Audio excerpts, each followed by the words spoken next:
Hola a todos, bienvenidos a un nuevo estudio de conceptos bíblicos con la serie Si es Evangelio, tiene que ser bueno. Sin embargo, antes de comenzar a adentrarnos en el estudio de hoy, quisiera invitarte, como siempre, a apoyar este ministerio si crees que ha sido de bendición para ti o que puede ser de bendición para alguien más que tú conozcas. No tienes ningún tipo de obligación para hacerlo, pero si decides apoyarnos, te garantizo que tú serás un canal de bendición para nosotros y para otros al proveernos los recursos que necesitamos para seguir produciendo material y dar a conocer de diversas maneras al Dios maravilloso que nos mostró Jesús.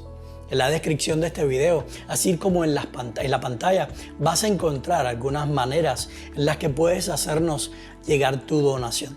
También lo puedes hacer directamente desde nuestro canal de YouTube, comprando un super thanks o un super gracias. Finalmente, si quieres apoyar pero no quieres irte con las manos vacías, entonces te invitamos a que entres a nuestra tienda en línea preparada especialmente para dar algo en retorno por el apoyo que ustedes nos dan. Ahí puedes encontrar o puedes adquirir camisetas, bolsas, tazas y más productos que te pueden ser útil en el diario vivir y con un mensaje especial para compartir con otros. Muchas gracias por el apoyo incondicional que nos dan y por ser parte de la familia de conceptos bíblicos en todos estos años. Así que sin más, comencemos.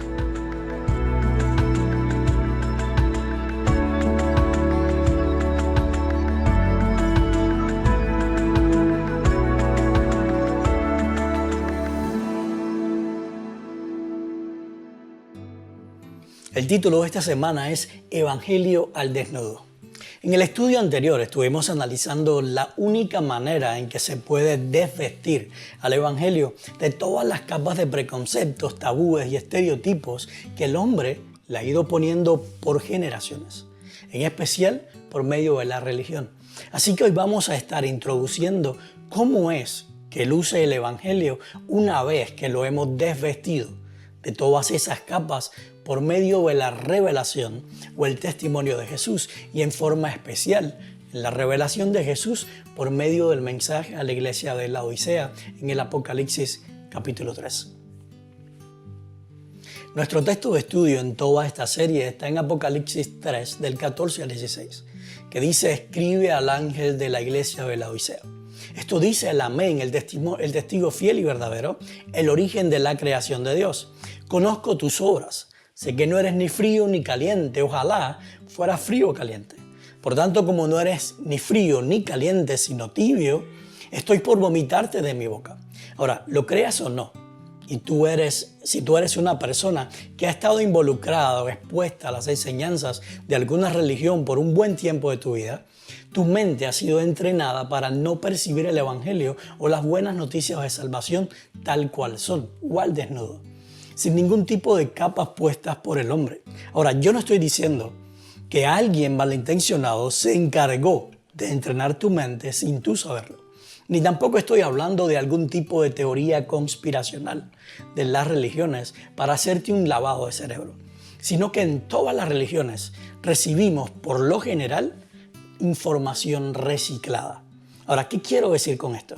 Información reciclada son aquellas enseñanzas que en un momento fueron extraídas de un pasaje o del texto bíblico, pero que con el paso de los años no han crecido, evolucionado o cambiado, sino que han permanecido exactamente como la primera vez que se extrajeron o se enseñaron. Y lo único que se ha hecho con ellas es copiarlas y pegarlas en diferentes publicaciones y sermones dentro de esa denominación por los siglos de los siglos. Por lo tanto, cada vez que se lee un determinado pasaje o texto, la mente está precondicionada para ver y extraer siempre las mismas enseñanzas ya establecidas, sin ni tan siquiera darse la oportunidad de pensar en que puede haber algo más. De igual manera, no sé si te has dado cuenta, pero algo que ha sido un instrumento eficaz para acentuar este reciclaje de información o precondicionamiento de la mente para siempre extraer las mismas enseñanzas de un texto fue el ponerle títulos o subtítulos a los capítulos de la Biblia y a determinadas porciones y relatos de la misma. Pero eso es otro tema. Ahora, regresemos al texto clave. ¿Qué es lo primero que viene a tu mente cuando Jesús le dice a la iglesia de la Odisea: conozco tus obras, sé que no eres ni frío ni caliente? Ojalá fuera frío o caliente. Por tanto, como no eres ni frío ni caliente, sino tibio, estoy por vomitarte de mi boca. Si tú has estado expuesto a información reciclada sobre el mensaje a la iglesia de la Odisea, me atrevo a decir con un gran % de seguridad que tu mente se fue inmediatamente a la porción relacionada con la tibieza. En otras palabras, el mensaje que más se destaca de la iglesia de la Odisea es: por tanto, como no eres ni frío ni caliente, sino tibio, estoy por vomitarte de mi boca. Y junto con esto viene la típica pregunta: ¿qué es lo que hace que alguien sea tibio y que Dios lo quiera vomitar de su boca? La respuesta clásica es las obras. Porque Dios le dice al principio del mensaje: conozco tus obras. Obras que no son dignas, obras de desobediencia a los mandamientos, de rebeldía, etcétera, etcétera. Y yo te pregunto, ¿es esto evangelio o buenas noticias de salvación? Por supuesto que no. Puede ser que tú no estés de acuerdo conmigo, pero las buenas noticias no están en que Dios te confronte y te diga que eres una persona tibia. Porque como bien dice el texto, a Dios le provoca malestar de estómago o lo enferma el tener que decirle a una persona que su tibieza lo está destruyendo y apartando de él. Por otra parte, las buenas noticias de salvación no tienen nada que ver con nuestras buenas obras. Pablo lo dijo bien claro: por gracia ustedes han sido salvos, no por obras, para que nadie se gloríe. Efesios 2 del 8 al 9. Pero te digo más. Las buenas noticias de salvación ni tan siquiera tienen algo que ver con las buenas obras de Dios. Quizás hayas escuchado decir más de una vez que no somos salvos por lo que hacemos, sino por lo que Cristo hizo. Yo también lo escuché y lo creí, y no te voy a negar que para mí fue revolucionario y liberador al mismo tiempo, porque quitó de mí una carga demasiado grande en el momento en que más necesitaba descanso. Sin embargo, aunque esto es buenas noticias para alguien que está extenuado y frustrado de obrar su camino hacia la salvación, si nos ponemos a pensar, todavía siguen siendo salvación por obras. Así sean las obras de Jesucristo. Cuando decimos que somos salvos por las obras de que Cristo hizo, generalmente nos referimos a dos cosas: a la cruz y a su obediencia perfecta a la ley. Por lo tanto, número 1, estamos viendo la cruz como la obra o el sacrificio perfecto que Jesús tuvo que hacer para complacer, propiciar o apaciguar la ira del Padre y moverle el brazo castigador a Dios de encima nuestro. Y de esta manera se nos fuera otorgado el perdón y por ende la salvación. Y número 2, estamos viendo a Jesús como un pecador, cuya naturaleza pecadora necesitaba ser contenida por medio de la ley, ya que según Pablo, la ley fue dada únicamente y exclusivamente por y para los pecadores. Sin embargo, en Jesús nunca fue encontrado pecado. Es por eso que no necesitó nunca obedecer o sujetarse a una ley hecha para pecadores. Pero no solo eso, sino que en Jesús se encontraba el fruto del Espíritu, y ante la manifestación de tal fruto no hay necesidad de una ley que contenga o que te controle. Así que por favor me perdonas si es que esto te va a decir o te va a llevar a una disonancia cognitiva. Pero una salvación otorgada por las obras perfectas de Cristo no es salvación por gracia, sino un pago que Cristo le ganó al Padre en nuestro favor. Si tú y yo somos salvos por lo que Cristo hizo, entonces nuestra salvación nunca ha sido por gracia, sino por obras.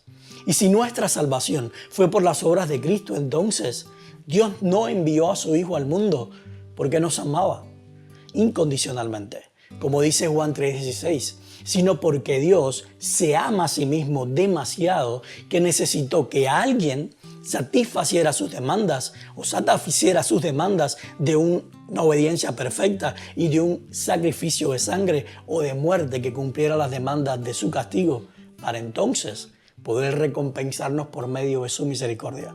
Y esto no son buenas noticias de salvación, sino la manifestación de un Dios egocéntrico que busca su satisfacción en primer lugar y condiciona sus dádivas, incluyendo la gracia o lo que pueda recibir de nosotros, a lo que pueda recibir de nosotros o a lo que pueda darse a sí mismo en la persona de su Hijo.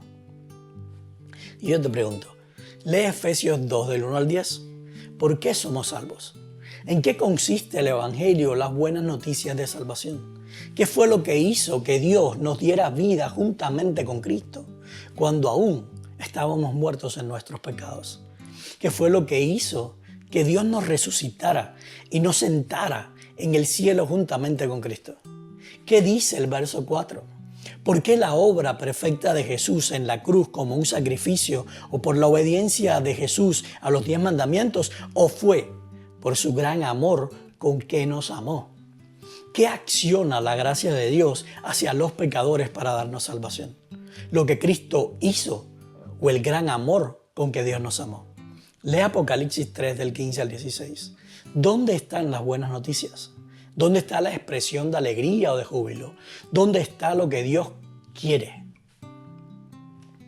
Si notas bien, te darás cuenta que la expresión de júbilo o la expresión que expresa lo que Dios quiere y desea es aquella que Jesús exclamó con todas sus fuerzas a la iglesia de Laodicea al decirle: ojalá fuera frío o caliente. ¿Sabes por qué? Porque eso es evangelio. Eso es buenas noticias de salvación que lastimosamente siempre se ignoran cuando se habla del mensaje a Laodicea o a la iglesia de Laodicea, pero que nosotros hoy estaremos introduciendo para luego estudiarlo con más profundidad. La palabra ojalá indica un vivo deseo de que suceda lo que se ha dicho o lo que se va o lo que va a decir a continuación. Por lo tanto, Jesús en el mensaje a Laodicea está expresando un vivo deseo de que la humanidad sea fría o caliente, pero no tibia. En otras palabras, podemos traducir la expresión ojalá como si Jesús hubiera dicho: cuánto quisiera o cuántas ganas tengo que fuera frío o caliente. Ahora, ¿alguna vez te has preguntado por qué Dios pone dos estados que son opuestos entre sí al mismo nivel de deseo de su parte? Piensa por un momento en tu respuesta. Y si necesitas ponerle pausa al video para pensarlo por un tiempo más prolongado, hazlo. Pero por favor, piensa bien en tu respuesta y no digas algo por así decirlo. Por ejemplo, si creemos que Dios va a salvar a los calientes y a destruir a los fríos, y estamos viendo que en el mensaje a la Odisea Dios está expresando un vivo deseo, unas tremendas ganas de que la humanidad se defina de una vez, o a ser fría o a ser caliente, entonces podemos terminar con una imagen de Dios bien tóxica y enferma, por así decirlo. Porque el que Dios exprese alegría y un vivo deseo de que todos seamos calientes sería algo lógico o de esperarse en un Dios de amor, que constantemente expresa que su mayor deseo es salvar a todos los hombres. Sin embargo, el pensar que Dios se alegre y manifieste un vivo deseo de que una parte de los hombres sean fríos para destruirlos por siempre, nos deja el sabor a un Dios demasiado diferente a Jesús. Es más un Dios frívolo, calculador, que se deleita en la destrucción masiva de sus enemigos o aquellos que no están de acuerdo con él, tomando venganza por medio del fuego para causar extremo dolor y sufrimiento a sus víctimas.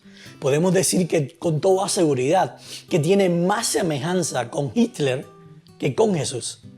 Pero no solo eso, sino que si este es Dios y esto es lo que está expresando el mensaje a la Odisea, entonces tendríamos un problema con textos como Ezequiel 33:11, que dice: tan cierto como yo vivo, afirma el Señor Omnipotente, que no me alegro con la muerte del malvado, sino con que se convierta de su mala conducta y viva. ¿Te das cuenta del énfasis de Dios?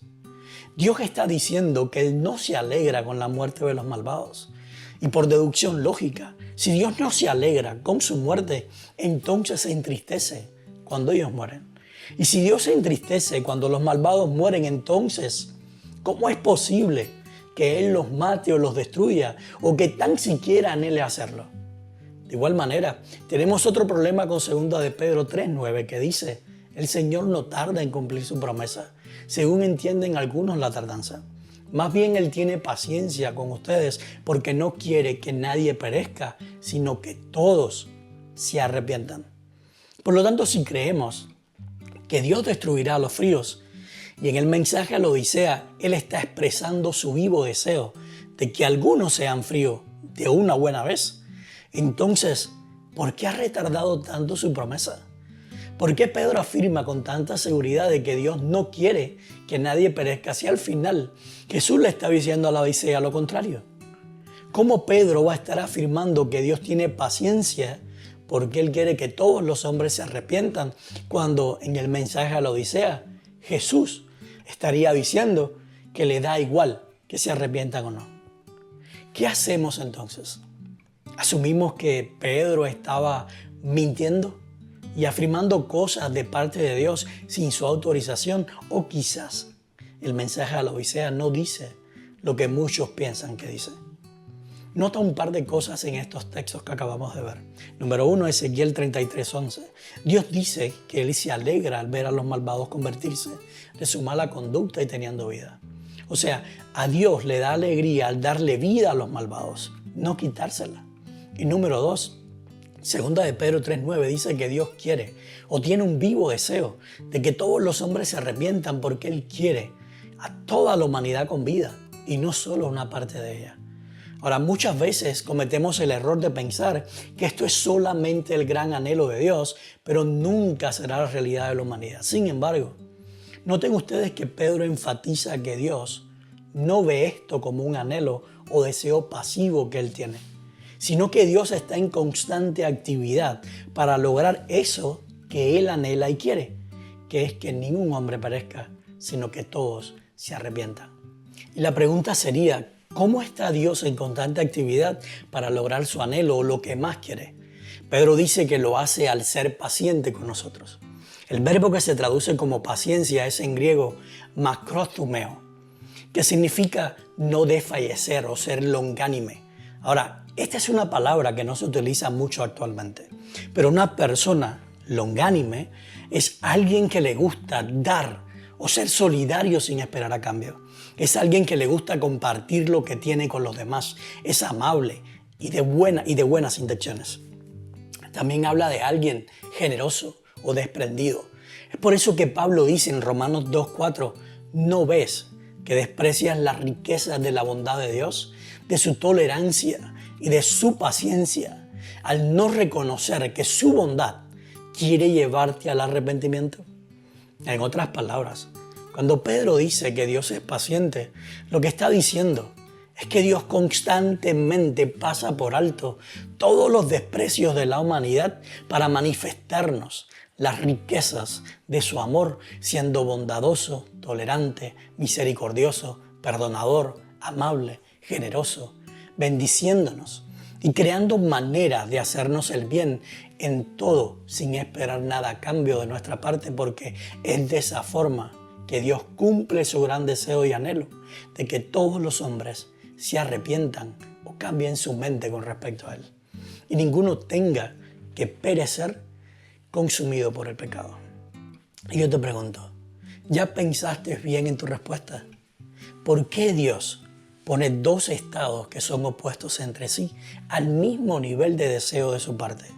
O lo que es lo mismo, ¿por qué Dios se goza o se alegra al punto de desear que la humanidad sea fría o caliente? ¿Por qué será que los fríos no enferman a Dios del estómago al punto de querer vomitarlos como le pasa con los que son tibios? Si al final creemos que los fríos son aquellos que no tienen solución, aquellos que Dios aborrece porque son desobedientes y rebeldes, entonces ¿no sería lógico que fueran los fríos los que más náusea o ganas de vomitar le dieran a Dios? ¿Por qué crees que es así? ¿Qué tiene en común los fríos y los calientes? Regresemos a la expresión ojalá fuera frío o caliente. Como ya vimos, esto es una expresión de deseo, de querer que algo se cumpla o que suceda. Pero también vimos que quedan muchos vacíos e incoherencias si analizamos esta expresión bajo la premisa de que Dios destruirá a los fríos y salvará a los calientes. Por lo tanto, solamente nos queda una segunda opción, y es entender que a Dios le da lo mismo que seamos fríos o calientes, porque en ambos casos Él tiene libertad y posibilidades reales de cumplir su voluntad, la cual es que nadie perezca, sino que todos procedan al arrepentimiento, según dice 2 de Pedro 3:9. Ahora vamos a analizar esto un poco más. Y para esto, creo que debemos comenzar definiendo qué es arrepentimiento. La palabra en griego es metanoia, que significa literalmente un cambio de mente. Ahora, esto no es un trasplante de mente o algo por el estilo, sino simplemente se trata de un cambio de la manera de pensar, un cambio en la manera de ver las cosas y entenderlas, o un cambio de cosmovisión que también implica un cambio de dirección en la vida.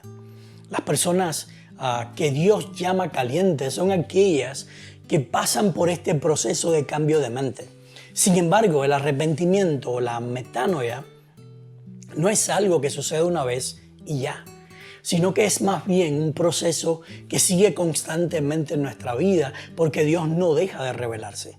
Y cada vez que Dios se revela, nuestra mente o pensamiento sigue cambiando con respecto a Dios y con respecto a la realidad de las cosas. Por lo tanto, la persona que es caliente vive en constante metanoia o cambio de mente. Y eso es madurez espiritual.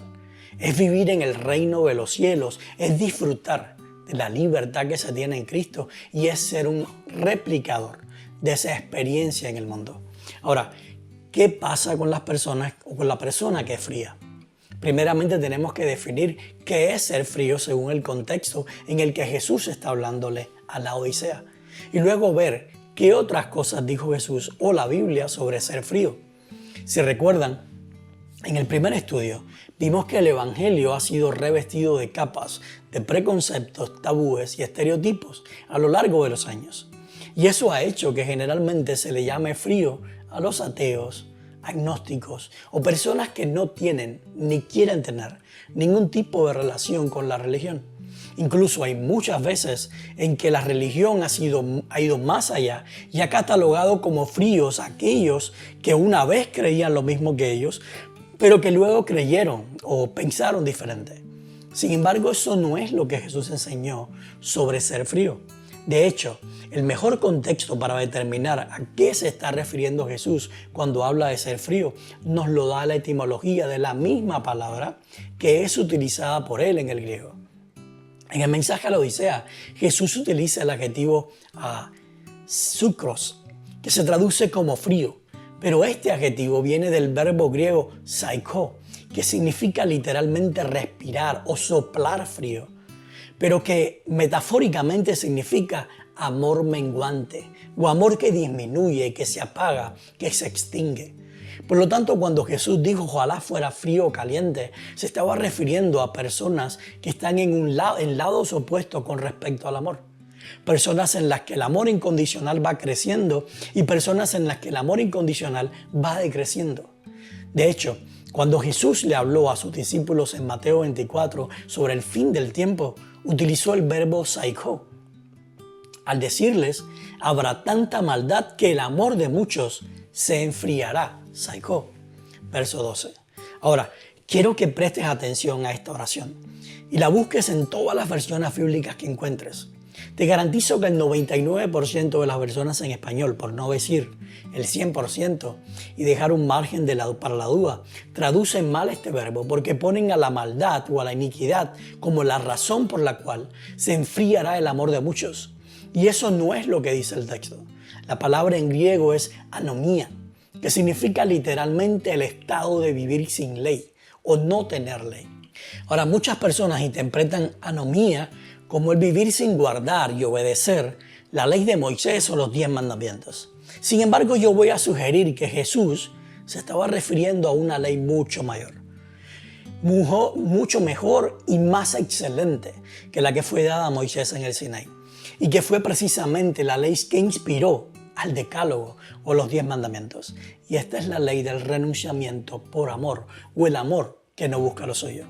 Ahora, lo significativo de esta ley es que no es algo que está escrito en piedras o que se manifiesta solamente por medio de 10 apéndices o requisitos, sino que esta ley del renunciamiento por amor o el amor que no busca lo suyo es Jesús viviendo en el corazón de los hombres.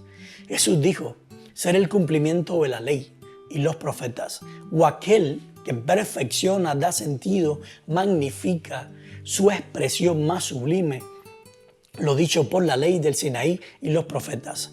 Mateo 5:17.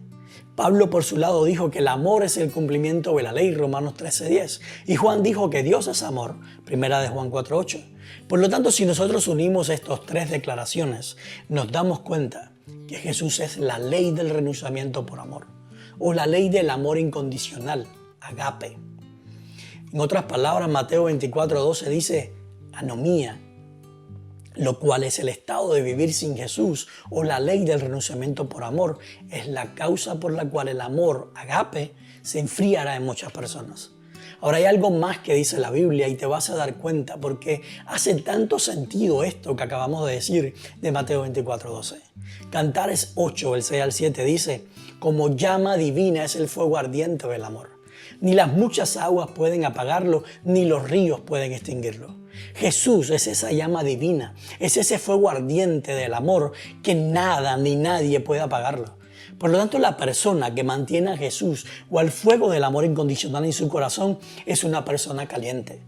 En cambio, la persona que saca o que va desplazando constantemente a Jesús o al fuego del amor incondicional de su corazón es una persona fría. Sin embargo, el Evangelio, las buenas noticias de salvación, son precisamente para los fríos.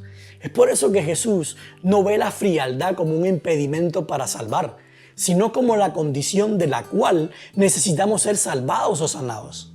Jesús dijo, yo no he venido a llamar a justos, sino a pecadores para que se arrepientan. Si traspolamos estas palabras al contexto del mensaje a la Odisea, podemos decir que Jesús dijo, yo no he venido a llamar a tibios, sino a fríos, para que experimenten metanoia y cambien y comiencen a ver todas las cosas y especialmente a Dios de una manera diferente. Y yo te pregunto, lee primera de Juan 4, el 7 al 8. ¿Crees que un ateo, un agnóstico, una persona que no tiene ni siquiera quiere tener nada que ver con la religión pueden amar? ¿Crees que una persona que nace, crece y es activa dentro de una religión determinada puede expresar menos amor que alguien ateo o agnóstico? ¿Qué dice Juan sobre las personas que aman? ¿Cómo llamarías a una persona que ama a los demás independientemente de la relación o no que ésta tenga con una religión? ¿Frío o caliente? Lee Lucas 10, del 25 al 37. ¿A quién definirías como caliente debido a sus acciones?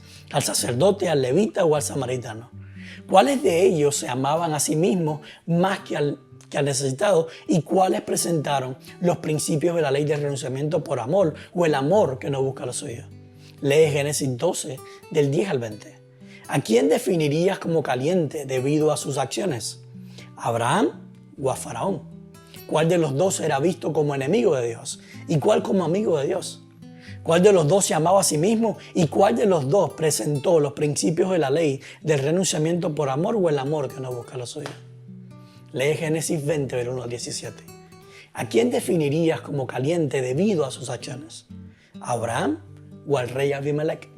¿Cuál de los dos era visto como enemigo de Dios y cuál como amigo de Dios? ¿Cuál de los dos se amaba a sí mismo y cuál de los dos presentó los principios de la ley del renunciamiento por amor o el amor que no busca lo suyo? Para el bonus de esta semana quiero analizar una pregunta que les hice casi al comienzo. Y esa es, ¿sabes qué tienen en común los fríos y los calientes? Ahora, yo no sé qué respuesta hayas dado tú. Y si tal vez no lograste encontrar nada en común entre los fríos y los calientes, pero yo te voy a compartir algo que yo encontré, que ambos tienen en común y que para mí es bien esclarecedor. De paso, te quiero pedir que en los comentarios compartas tu respuesta a esta pregunta. Ahora, lo que tienen en común los fríos y los calientes es que ambos son coherentes con su condición y no aparentan ser de una condición diferente. Por lo tanto, esto hace que ninguno de los dos necesite hacer algo para buscar o tener el agrado de Dios, o lo que es lo mismo, ninguno de los dos utiliza sus obras como medio de salvación. Pero vamos a profundizar en esta idea y veamos a dónde nos lleva. Ya habíamos dicho que los calientes son aquellas personas que aman incondicionalmente o que están en el proceso de aprendizaje de vivir bajo los principios de la ley de renunciamiento por amor o el amor que no busca lo suyo. También vimos que los fríos son entonces aquellos en los que el amor incondicional o los principios de la ley de renunciamiento por amor va menguando o ha menguado considerablemente. Ahora, hay algo que quiero destacar y tú no tienes que estar de acuerdo conmigo, pero yo no creo que haya una sola persona que pueda vivir sin un mínimo de amor hacia algo o alguien. Yo creo que hay personas que han sido dañadas, ya sea por la sociedad o por una figura representativa en sus vidas, que pueden ser sus padres o un familiar cercano. Otras que han sido víctimas de una figura de autoridad, ya sea con poderes religiosos o políticos, etcétera, etcétera.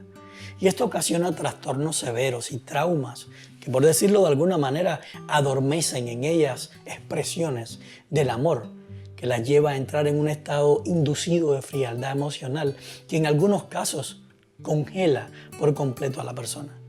Es por eso que creo que nunca deberíamos juzgar a nadie por su frialdad o por su tibieza, porque nunca sabemos cuántos factores externos han llevado a una persona a ser como es. Eso sin contar que todos estamos incluidos en esto. Por lo tanto, el objetivo del estudio no es levantar juicios de condenación hacia fríos o tibios, sino más bien explorar el por qué estamos ahí, ser conscientes de lo que nos hace permanecer ahí y descubrir maneras de salir y de ayudarnos unos a otros para hacerlo. Ahora, ya que hemos visto algo de los fríos y los calientes, lo más lógico sería preguntarnos, ¿quiénes son los tibios? Lo que yo creo que define a la persona tibia o a las personas tibias es un carácter dual o dividido en sí mismo. Es el ser frío en el corazón, pero aparentar y mostrar ser caliente. Es el no vivir en coherencia con la realidad del corazón ni con las obras forzadas que se está obligando a hacer por temor, ya sea el temor de perderse o el temor de enfrentar la ira de Dios. En otras palabras, el tibio es aquella persona que está en el medio de un torrente de frialdad y de calor, pero no siente ninguna necesidad de irse al uno o al otro, ya sea porque se ha acostumbrado a vivir en ambos estados o porque no le conviene definirse en ninguno de los dos. Te voy a dar dos ejemplos de este dualismo de frío y caliente que da lugar a la tibieza. El primero es la higuera que Jesús encontró junto al camino.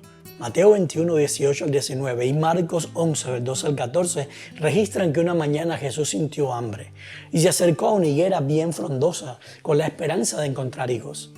Pero para su sorpresa no había ni un solo fruto, sino solamente hojas. La esperanza de Jesús de encontrar higos estuvo fundada en la apariencia frondosa de la higuera. Es por eso que Jesús lo utiliza como una ilustración objetiva para sus discípulos y le dice a la higuera, nunca más vuelvas a dar frutos o nunca más coma alguien de tus frutos. Y al instante se secó. Esta higuera es el ejemplo perfecto de la tibieza porque la higuera en su corazón estaba estéril. No podía dar frutos. Sin embargo, adoptó una apariencia frondosa para esconder su esterilidad y que todos la percibieran como saludable y llena de frutos. En otras palabras, su apariencia era incoherente con su interior. Es por eso que Jesús la seca o le hace mostrar lo que realmente era, una higuera estéril. ¿Por qué? Porque la misma razón que le dice a la Odisea, ojalá fuera frío o caliente. Porque una higuera seca no esconde su necesidad del agua viva para vivir y dar fruto. El segundo ejemplo lo encontramos en la caída del hombre en pecado. Génesis 3 muestra cómo la humanidad pasó de ser caliente a fría e inmediatamente a desarrollar la tibieza para ocultar su estado real por temor a Dios. Dios crea al hombre bajo el calor o el fuego abrasador de su amor incondicional, que es la ley del renunciamiento por amor o el amor que no busca la suya. Sin embargo, una vez que el hombre decide vivir por las palabras de la serpiente, inmediatamente se aleja del fuego del amor y se enfría por completo. Pero como el hombre tenía temor de que Dios descubriera su condición actual, inmediatamente aprende de su nuevo maestro y se convierte en engañador. ¿Qué quiero decir con esto? La humanidad fue creada vestida del amor y eso la mantenía caliente. Sin embargo, una vez que deja de mirar a Dios, inmediatamente se desviste del amor y queda totalmente desnuda. Porque fuera de Dios no hay amor incondicional o amor que no busca lo suyo. Primera de Juan 4, del 7 al 8. Ahora, esa desnudez del amor que no busca lo suyo da lugar a la frialdad. Si ustedes notan, Génesis 3 del 11 al 13 muestra claramente los frutos de alguien en quien el amor incondicional o el renunciamiento por amor ha menguado considerablemente. Porque Adán se justificó a sí mismo, denunciando y acusando a Eva, y Eva se justificó a sí misma denunciando y acusando a la serpiente. Aunque la realidad es que tanto Adán como Eva se justificaron a sí mismos denunciando y acusando a Dios como creador de todo. Y aquí se cumple el principio que enseñó Jesús en Mateo 25, 40 y 45. Todo lo que hagas o dejes de hacer a uno de estos, mis hermanos más pequeños, a mí también lo hiciste o dejaste de hacer. Y eso incluye denunciar y acusar a otros. Sin embargo, ambos tenían la apariencia delante de Dios o el resto de la creación de estar vestidos porque habían cosido delantales de hojas por temor a que Dios los viera tan desnudos como lo estaban sus corazones. Los delantales de hojas muestran el dualismo que había en ellos porque por delante aparentaban estar vestidos, mientras que sus espaldas estaban totalmente desnudas, o lo que es lo mismo, se encontraban en el medio de calor por delante y frío por detrás, pero cómodos y seguros entre ambos estados. En la próxima lección vamos a hablar mucho más sobre la tibieza, pero por ahora solo quiero dejar con ustedes que la tibieza es el único estado en que nos encontramos solos y sin esperanza de ningún tipo. Es por eso que Dios nos dice ojalá fuera frío o caliente. Hemos llegado al final del estudio de hoy y espero que esto haya sido al menos una pequeña ilustración de cómo luce el Evangelio o las buenas noticias de salvación cuando las comenzamos a desnudar de todas las capas de preconceptos, tabúes y estereotipos que el hombre le ha ido poniendo por generaciones, en especial por medio de la religión. El mensaje de la Odisea nos muestra un Dios que anhela y desea que seamos fríos o calientes, porque ambos representan salvación. Sin embargo, el mensaje a la Odisea también nos muestra un Dios que no desiste ni se rinde con los tibios, porque Dios envió a su Hijo al mundo a sanar a fríos y a tibios con el fuego ardiente de su amor. Gracias por acompañarnos hoy y te esperamos en el estudio número 3 de la serie Si ese Evangelio tiene que ser bueno, que llevará por título Atrapados en la tibieza. Que Dios te bendiga y nos vemos la próxima semana.